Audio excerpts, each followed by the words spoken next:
হরে কৃষ্ণ ভক্তি শ্রিয়াম ভক্তি শ্রিয়াম হরিপুরত সুন্দর দুতি সদা সন্দীপিত হৃদয় কন্দরে স্ফুরত শচীনন্দন সচিনন্দন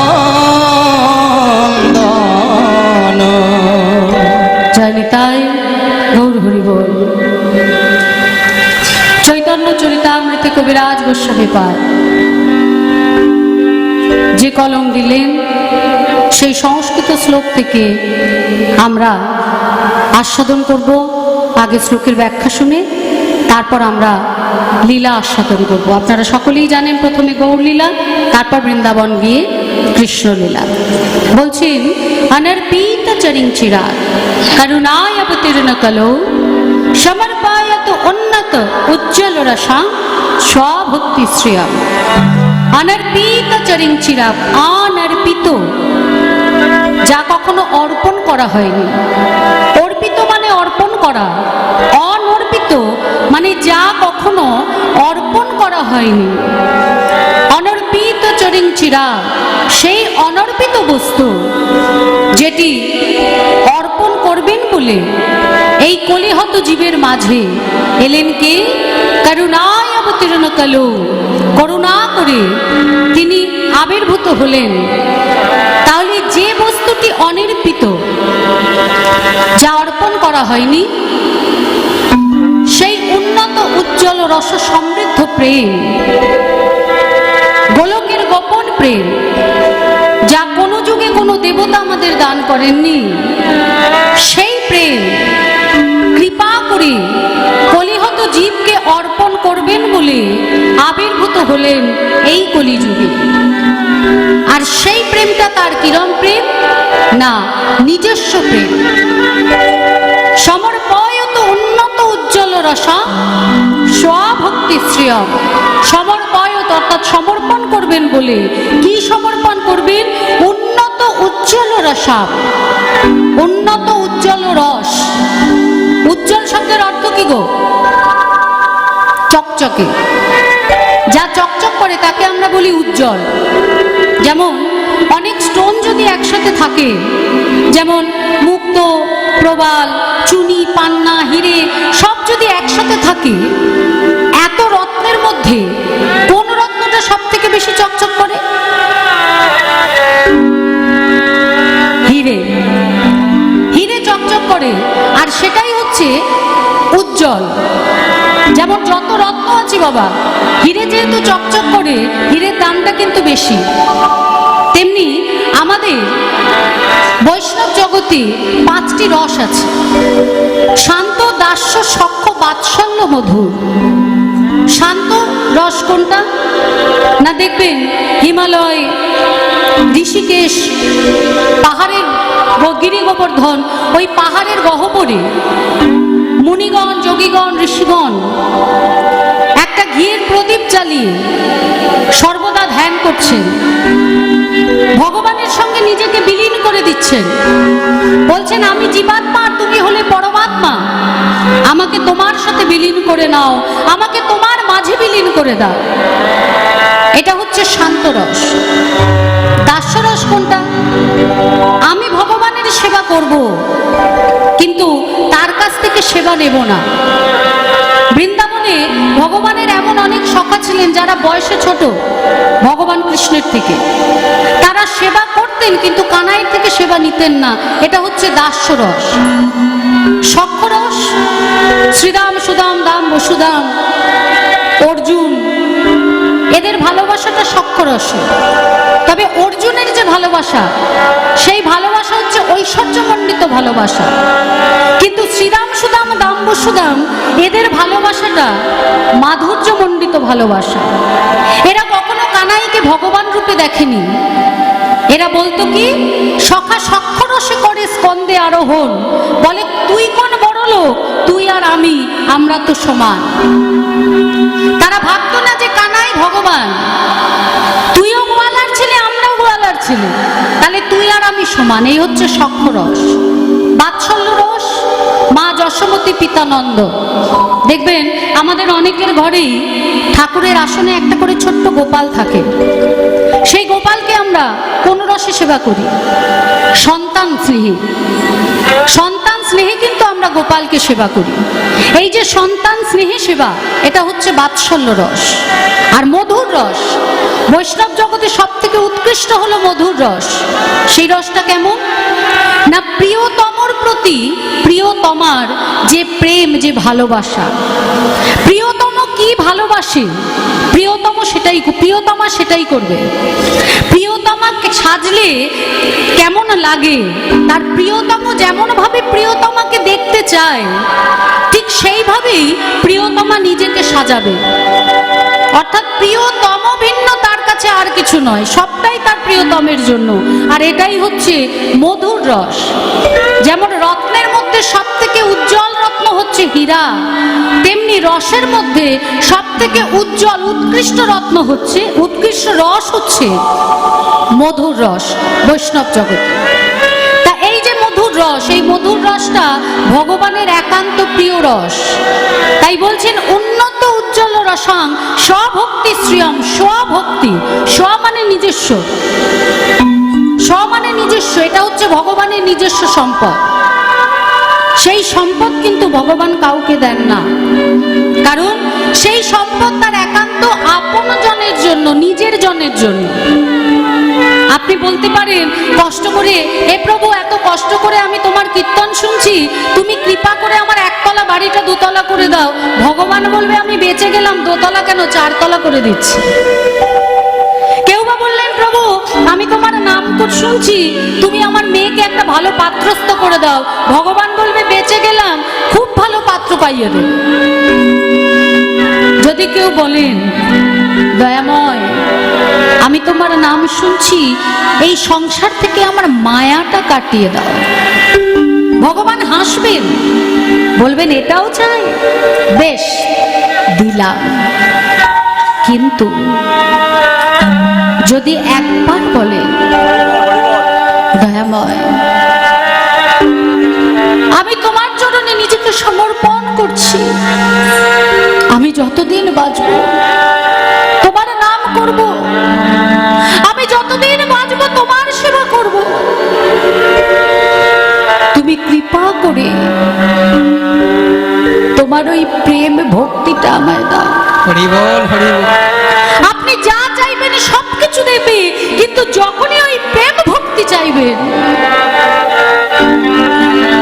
ভগবান বলবে ওটি হচ্ছে না, ওটা আমার নিজের সম্পত্তি, আমার নিজের জনের জন্য। ধরুন আপনাদের নিজেদের বাড়ি আছে, ব্যাংক ব্যালেন্স আছে, যা যা নিজস্ব জিনিস আছে, সেটা কাকে দেবেন? নিজের ছেলে বা নিজের মেয়েকে দেবেন, তাই তো? অন্যের ছেলে মেয়েকে দেবেন? যদি বলে বাড়িটা লিখে দাও, দেবেন? বলবেন আমার ছেলে আছে, মেয়ে আছে, বাড়িটা তার।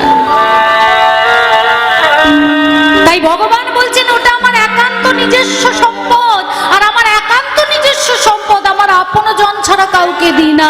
তাই শাস্ত্র বললেন কৃষ্ণ তবু, কৃষ্ণ কবু ফিরে তবু ভক্তি মুক্তি দিয়া, প্রেম কবু নাহি দেন লাখেন লুকাইয়া। হরি বল, হরি বল, হরি। ভক্তি, ভক্তি না ভুক্তি, ভুক্তি মানে ভোগ, মুক্তি মানে মোক্ষ। যা চাইবে সব দেবে, কিন্তু প্রেম বস্তুটা ওটা কখনো দেবে না, ওটা একান্ত নিজের জনের জন্য লুকিয়ে রাখবে। আর তার নিজের জন কারা না, বৃন্দাবনের সেই ব্রজগোপীরা, যারা কৃষ্ণ বইয়ান জানে না, যাদের সর্বস্ব কৃষ্ণ চরণে সমর্পণ করে দিয়েছে। কৃষ্ণের সুখে তারা সুখী, কৃষ্ণের দুঃখে তারা সুখী, তাদের সুখ দুঃখ আনন্দ হাসি কান্না সবটা কৃষ্ণকে নিয়ে, কারণ কৃষ্ণ ভিন্ন তারা আন জানে না। তাহলে তাদের দেবে না তো কি মা, আমাদের দেবে। তাই ভগবানের নিজস্ব সম্পদ নিজের আপন জন ছাড়া কখনো কাউকে দান করেন না। ভগবান কখনো কাউকে দেন না, নিজের জনের জন্য রেখে দিয়েছে। তাই বলছেন অনর্পিত চরিং চিরাত কলেও সমর্পয়ত উন্নত উজ্জ্বল রসং স্বভক্তিশ্রেয়। আর সেই নিজস্ব সম্পদ গোলকের গোপন প্রেম, সেই সম্পদ এই কলিযুগে আমার মহাপ্রভু এসে আপামর জনসাধারণের মধ্যে বিতরণ করলেন। ভেবে দেখলেন না পাবার যোগ্যকে, পাবার অযোগ্যকে? যে যোগ্য তাকে তো দিলেন, যে অযোগ্য তাকেও দিলেন মা। জগাই মাদাই চাপাল গোপাল চাঁদ কাজে আরো কতকে। তাই মহাজন বলছেন আমাদের এই হৃদয় কন্দর, আমাদের হৃদয়টাকে কন্দর অর্থাৎ গুহা বলছেন। বলছেন আমাদের এই গুহার মধ্যে যেন আমরা আমাদের সচিনন্দন গৌর সুন্দরকে জাগাতে পারি। যদি আমরা জাগাতে পারি, যদি গুরু কৃপা লাভ করতে পারি, তবেই ওই বস্তুটা কিঞ্চিত হলেও আমরা পাবো।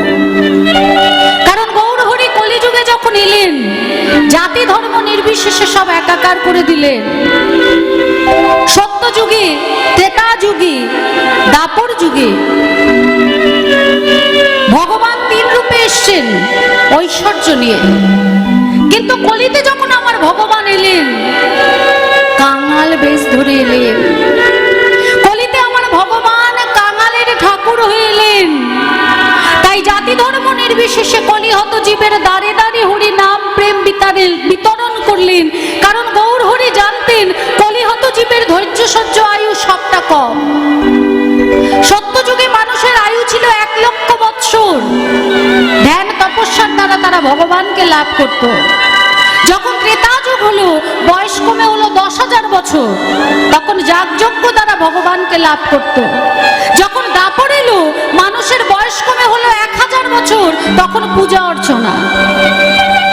কিন্তু কলির জীব, কলিহত জীবের আয়ু হচ্ছে 100 বছর।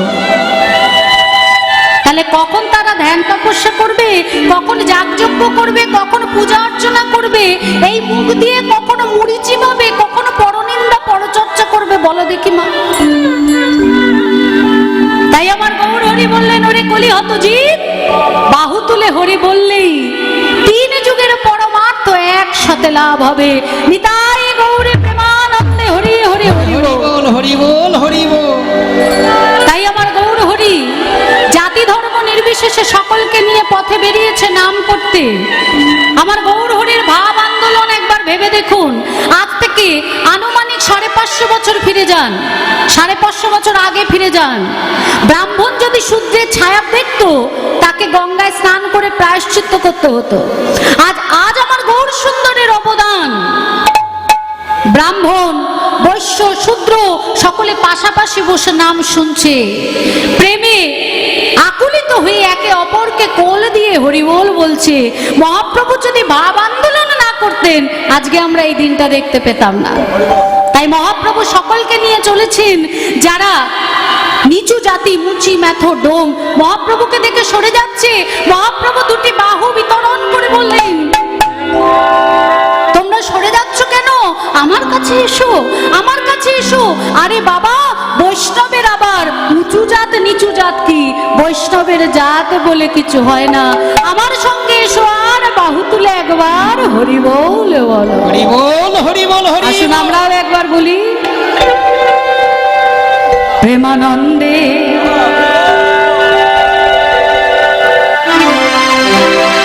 নিতাই গৌর হরি বল। প্রেমানন্দে মেতে হরি বল, প্রেমানন্দে মেতে হরি বল। হরি নামের বন্যা ঝেলো, প্রেমানন্দে মেতে হরি বল।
দিল, তাই বলছে জাতের বিচার নাই। কার জন্য বলছি? কারো কথা মনে পড়ছে? মহাপ্রভু কিন্তু সকলকে কোল দিয়েছিলেন, হিন্দু মুসলিম বাছাবাছি করেনি। তাই বললেন বৈষ্ণব ধর্মে বৈষ্ণবের আবার উঁচু জাত কি জাত বলে কিছু হয় না। হ্যাঁ, আজকে সবাই ডুব দিয়েছে, আর সেই সঙ্গে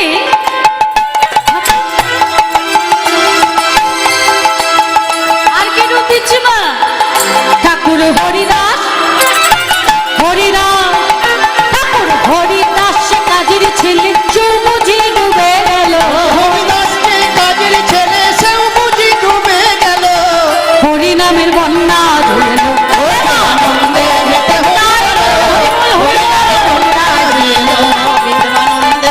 হরি বলো, হরিনামের বন্যা গেল।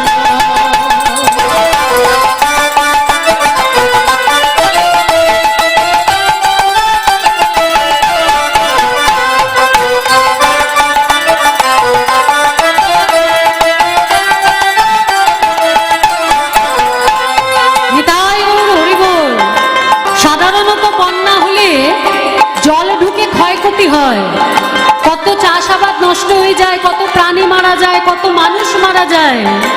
কিন্তু এই এমন বন্যা মা যেখানে কোনো জল নেই, শুকনো বন্যা, অথচ জল ছাড়াই ভক্তরা ডুব দিচ্ছে। ভক্তরা ডুব দিচ্ছে, সমস্ত জাতের মানুষ ডুব দিচ্ছে। তাই দেখে থাকতে না পেরে ভগবানও এসে সেই জলে ডুব দিলেন। তাই মহাজন বলছেন কি? মহাজন বললে বন্যারে যায় বলে হারি তার তরঙ্গ ভারী। বন্যারে যাই বলে হারি তার তরঙ্গ ভারী। বন্যারে যায় বলে হারি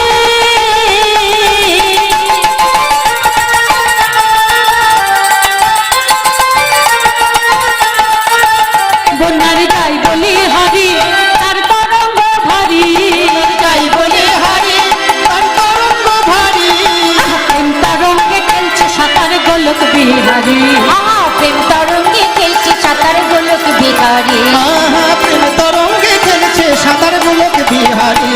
আবার সঙ্গে সঙ্গে সঙ্গে প্রভু নিত্যানন্দ পাথারে সাঁতার দিল। সঙ্গে প্রভু নিত্যানন্দ পাথরে সাঁতার দিল। হরিনামের বন্যা এলো, আনন্দে মেতে হরি বলো, হরিনামের বন্যা যে এলো। আনন্দে মেতে হরি বলো, হরিনামে বন্যা গেল।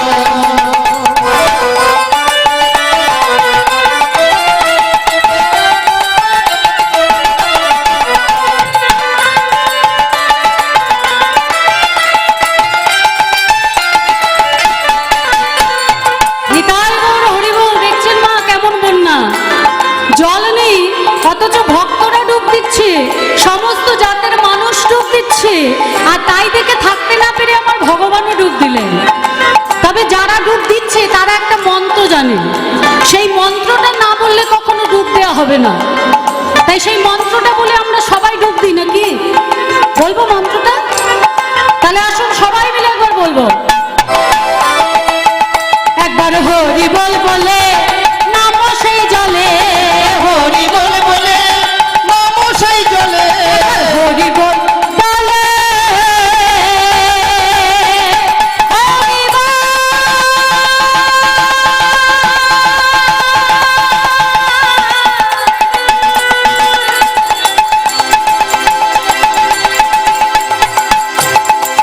হরি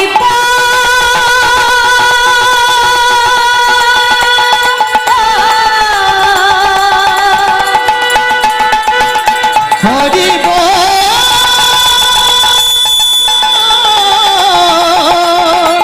হরি বল। একবার হরি বল বলে নামো সেই জলে। হরি কি বললেন মা? কি মন্ত্র বললেন? জোরে একবার কি মন্ত্র বললেন? হরি বল। তাহলে কি বলে আমরা নামবো? একবার হরি বল বলে নামো সেই জলে, হরি বল বলে নামো সেই জলে। লেগে জন পেল রতন সন্তোষ তাই বলে। ডুবলে যে জন পেল রতন সন্তোষ তাই বলে। ডুবলো যে জন পেল রতন সন্তোষ তাই বলে ডুবল যেদিন পেল রতন সন্তোষ তাই বলে বলি ডোবার মতো হরি বল বলে ডোবার মতো হরি বল বলে ডোবার মতো যে ডুবেছে সে বুঝি রতন পেল তোমার মতো যে ডুবেছে সেই বুঝি রতন পেল ডোবার মতো যে ডুবেছে সে বুঝি রতন পেল তোমার মতো যে ডুবেছে সে বুঝি রতন পেল হরি নামে কন্যা এলো আনন্দে মেতে হরি বলো হরি নামের বন্যা যে এলো প্রেমানন্দে মেতে হরি বলো হরি নামে বন্যা ছিল আনন্দে মেতে হরি বলো হরি নামের বন্যা এলো আনন্দে মেতে হরি বলো হরি নামের বন্যা এলো প্রেমানন্দে মেতে হরি